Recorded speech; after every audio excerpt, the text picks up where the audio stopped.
Halo Linoster, kembali lagi bersama gue Rafiko Erlino. Jadi pada podcast kali ini gue ingin berbagi tips bagaimana cara supaya kita bisa menjadi seorang YouTuber hanya dengan bermodalkan HP.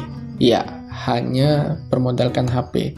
Nah di sini pasti banyak pertanyaan-pertanyaan. Bisa nggak sih sebenarnya kita ini menjadi YouTuber hanya dengan bermodalkan HP? Sedangkan dalam dunia per-YouTubean itu banyak banget YouTuber-YouTuber yang sudah punya kamera, sudah punya PC, peralatan lengkap, dan apakah kita bisa bersaing dengan mereka seperti itu kan? Nah, perlu kalian ketahui bahwa YouTube itu nggak menilai kalian itu kualitas penguploadannya itu bagus atau enggak, tetapi lebih dari isi konten kalian dan apakah video kalian itu disukai banyak orang atau enggak, ditonton banyak orang atau enggak, seperti itu.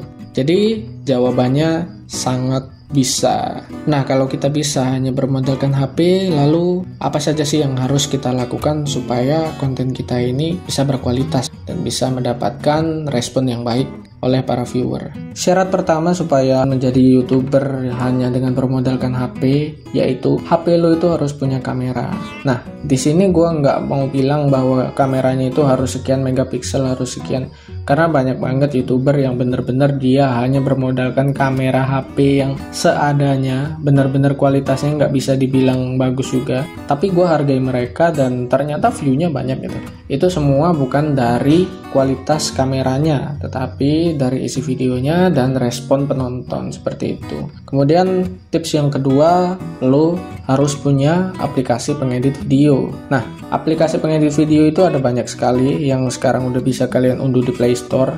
Tetapi di sini yang gua rekomendasikan banget yaitu yang pertama KineMaster. Itu udah banyak banget ya yang unduh. Ya mungkin sebagian besar dari kalian ada juga yang menggunakan aplikasi itu. Dan yang kedua yang gua sangat suka dan gua juga pakai itu adalah aplikasi Filmorago. Nah, jadi Filmorago ini keluaran dari Wondershare Filmora. Aplikasi ini juga ada versi PC-nya dan ini sangat recommended banget karena dia fiturnya ini sangat lengkap, dan untuk HP-HP kentang seperti HP kita itu masih recommended banget, dan ini nggak lelet gitu, nggak memakan banyak RAM. Oke, kita lanjut ke tips yang ketiga, yaitu apalagi kalau bukan lo harus punya koneksi internet. Nah, koneksi internet di sini yang gue maksud, lo itu nggak harus dikit-dikit beli kuota untuk mengupload video, karena untuk sekarang ini akses internet itu bisa kalian dapatkan di mana aja. Misalnya kalian di kampus ataupun di tempat-tempat makan. Jadi sambil kalian nunggu menghabiskan menu makan kalian bisa mengupload video. Yang penting ada dulu videonya, baru kalian pikirkan ini mau kalian upload pakai apa, seperti itu. Nah, kemudian yang keempat, ketika kalian mengambil gambar itu harus mendapatkan pencahayaan yang bagus. Misalnya pada saat kalian di ruangan, pastikan semua lampu itu nyala, dan kalau perlu kalian ada lampu tambahan. Lampu tambahan ini nggak perlu yang mahal-mahal, kalian juga bisa membuat lighting sendiri seperti gua waktu itu membuat di studio gua yang dari gudang. Di sini gua tampilin. Nah, di situ gue membuat lighting gue sendiri hanya bermodalkan kabel-kabel dan lampu LED. Nah, itu bisa kalian tiru karena hasilnya juga bagus, dan di situ pencahayaannya nggak terlalu terang. Kalian nanti bisa atur sendiri jarak dari kamera ke kalian sendiri atau dari lightingnya ke kalian supaya gambarnya itu bisa pas seperti itu.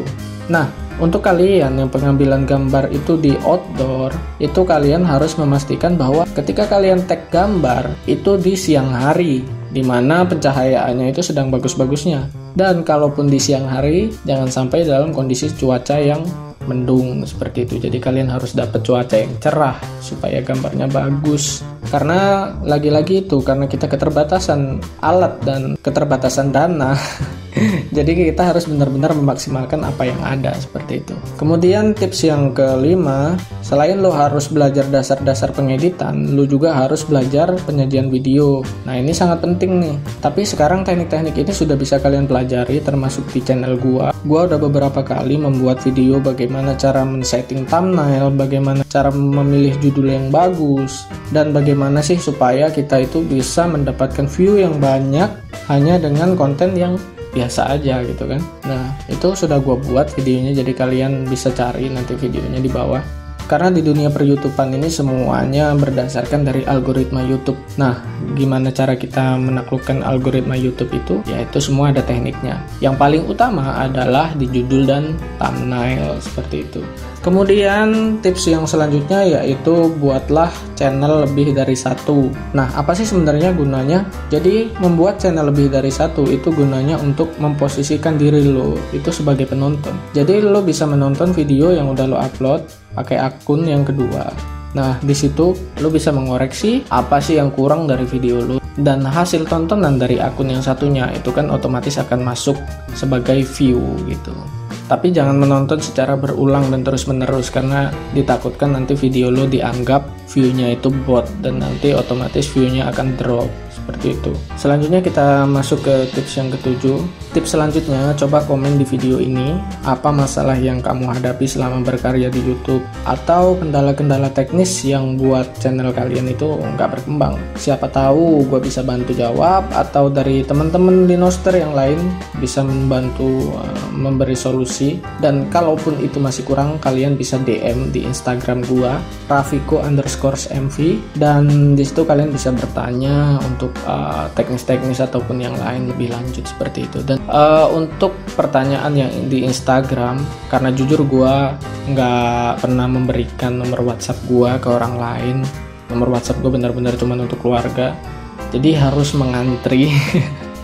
Jadi harus mengantri kalau memberi pertanyaan di Instagram. Gue bukannya sombong, tapi kadang-kadang chat itu ketimpa karena banyak yang bertanya gitu. Dan gue herannya kenapa DM gue banyak padahal follower gue dikit gitu. Ya. Jadi sekalian gue promosi IG gue lah. Kalau mau bertanya di follow dulu gitu, biar gue dapat follower banyak. Oke, kita lanjut ke tips yang selanjutnya. Kalau lo nggak punya gimbal HP, ya mungkin sebagian udah pernah tahu apa itu gimbal. Jadi seperti stabilizer gitu, supaya gambar tangkapan kamera HP kalian itu bisa stabil. Kalau kalian nggak punya gimbal, gue saranin videonya jangan pengambilan yang banyak pergerakan, seperti vlog lo lagi lari, atau lo jalan, atau lo naik motor terus HP lo pegang. Itu nanti kualitasnya bakal ya rusak, seperti itu. Jadi kalau misalnya HP-mu itu ya HP pas-pasan kayak HP gua, lebih baik lo beli tripod atau lo beli gurita yang bisa ditempel di casing HP belakang dan lo tempelin ke kaca. Nah, lebih baik seperti itu. Jadi kita mengambil gambarnya itu satu angle aja gitu. Jadi HP di mana dan kita di depannya. Nah, saran gua ketika kita mengambil gambar seperti itu, jangan terlalu jauh. Jangan terlalu jauh antara HP dengan kitanya gitu. Karena kalau terlalu jauh, otomatis suara lo nggak akan kedengeran. Dan kalau mau suara lo kedengeran, lagi-lagi kita harus merogoh kocek lagi. Kita harus membeli mikrofon, dan ya sebenarnya gue rekomendasi sih untuk pembelian mikrofon, tapi kan gue nggak memaksa. Jadi ketika kita nggak punya uang atau nggak pengen ngeluarin dana banyak, ya udah pastikan jarak dari lo ke HP lo itu jangan terlalu jauh supaya suaranya itu nggak buyar gitu ya. Oke, selanjutnya tips yang terakhir yaitu jangan merusak hasil video lo dengan emot-emot atau tampilan-tampilan yang terlalu banyak. Jujur gue risih banget sama video-video yang terlalu banyak emot-emotnya, banyak sound effect atau banyak transisi gambar, jadi tep gitu kan. Itu kurang bagus sih. Dan satu lagi, jangan sampai sound yang ada di video lo itu terlalu keras sampai nutupin vokal lo sendiri. Nah, itu banyak banget itu. Niatnya membuat video tutorial tapi musiknya kencang banget, dan itu otomatis mengganggu kita dong. Kita nggak mungkin nonton video lo sampai selesai kalau kayak gitu. Paling kita 1 menit aja udah, ini ngomong apa sih? Ini apa, video klip atau apa gitu kan? Kok suaranya lebih kecil daripada musiknya gitu. Nah, mungkin itu aja tips dari gua. Dan gua minta maaf banget karena beberapa bulan ini gua susah banget upload gitu ya. Bukan berarti gua nggak pengen berkarya lagi, tapi memang kondisi sekarang nggak memungkinkan untuk gua tag gambar. Makanya gua sekarang lebih sering buat podcast. Tapi next time gua bakal buat video seperti yang dulu, dan semoga responnya masih bagus. Nah, jadi benar-benar gue membuat video ini untuk kalian semua supaya kita sama-sama belajar. Di sini gue juga bukan sebagai guru, gue bukan sebagai siapa-siapa. Gue di sini memposisikan diri sebagai YouTuber pemula juga.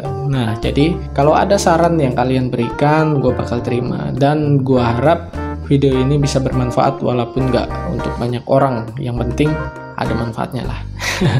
Mungkin itu aja. Kalian nggak perlu subscribe kalau memang merasa konten-konten gue ini nggak kalian butuhkan, nggak apa-apa. Tapi gue harap ada yang enak lah di hati kalian. Dan kalau misalnya ada komentar-komentar yang pengen request video selanjutnya atau gimana, nggak apa-apa, kalian request aja. Silahkan komentar apa masalah kalian, apa keinginan kalian, silahkan tuangkan di kolom komentar. Dan sampai ketemu lagi di video gue selanjutnya. Salam satu layar.